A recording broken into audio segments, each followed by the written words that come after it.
जामवंत के बचन सुहाए, सुने हनुमंत हृदय अति भाए। तब लगी मोही परिखेउ तुम भाई, सही दुख कंद मूल फल खाई।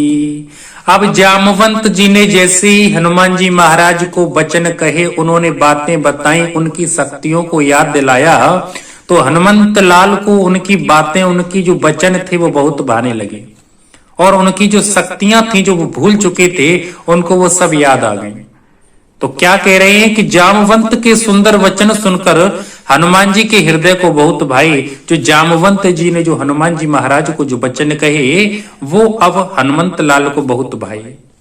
और क्या, तब लगी मोही परिखेउ तुम भाई, सही दुख कंद मूल फल खाई। और वो बोले कि हे भाई, तुम लोग दुख सहकर कंद मूल फल खाकर तब तक मेरी राह देखना। जब लगी आबो सीता ही देखी, हो ही काजू मोहे हरस विशेषी। अब सीता जी को देख करके अगर लौट के नहीं आता हूं तब तक तुम्हें मेरी राह देखना है। और एक बात और कह दूं आप सभी से, काम अवश्य होगा। क्यों होगा काम अवश्य? हो ही काजू मोहि हरस विशेषी। काम अवश्य होगा। क्यों? क्योंकि मुझे हर्ष हो रहा है, मुझे खुशी हो रही है, इसलिए काम अवश्य होगा। यह कही नाई सबनी कहूँ माथा, चले हरस हिया धरि रघुनाथा। यह कहकर और सबको मस्तिष्क नवाकर तथा हृदय में श्री रघुनाथ जी को धारण करके हनुमान जी हर्षित होकर चले हैं। और क्या हुआ? सिंधु तीर एक भूधर सुंदर, कौतुक को दे चढ़े ऊपर। बार बार रघु वीर संभारी, तर क्यों पवन तनय बल भारी। अब समुद्र के तीर पर एक सुंदर पर्वत था। जो समुद्र का किनारा था वहां पर एक सुंदर पर्वत था और हनुमान जी खेल ही खेल यानी अनायास में ही उस पर कूद कर उसके ऊपर जा चढ़े और बार बार श्री रघुनाथ जी का स्मरण करके अत्यंत बलवान हनुमान जी उस पर से बड़े वेग से उछले।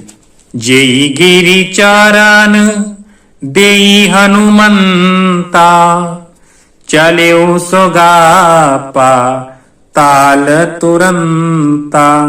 जिस पर्वत पर हनुमान जी पैर रखकर चले, या फिर यूं कहूं कि जिस पर से वे उछले, वह तुरंत ही पाताल में धस गया।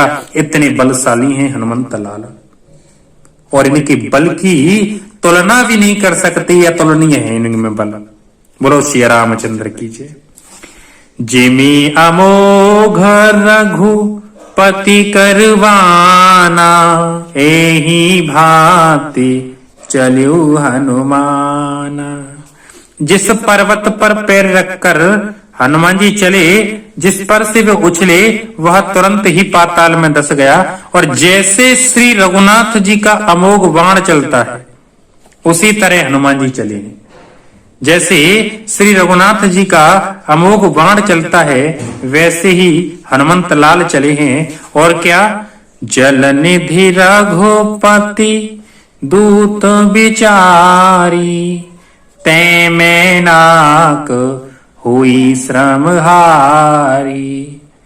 समुद्र ने उन्हें श्री रघुनाथ जी का दूत समझकर मैनाक पर्वत से कहा कि हे मैनाक, तू इनकी थकावट दूर करने वाले हो, अर्थात अपने ऊपर इन्हें विश्राम दे दो। और क्या हुआ? बोलो जय श्री बलरामचंद्र की जय।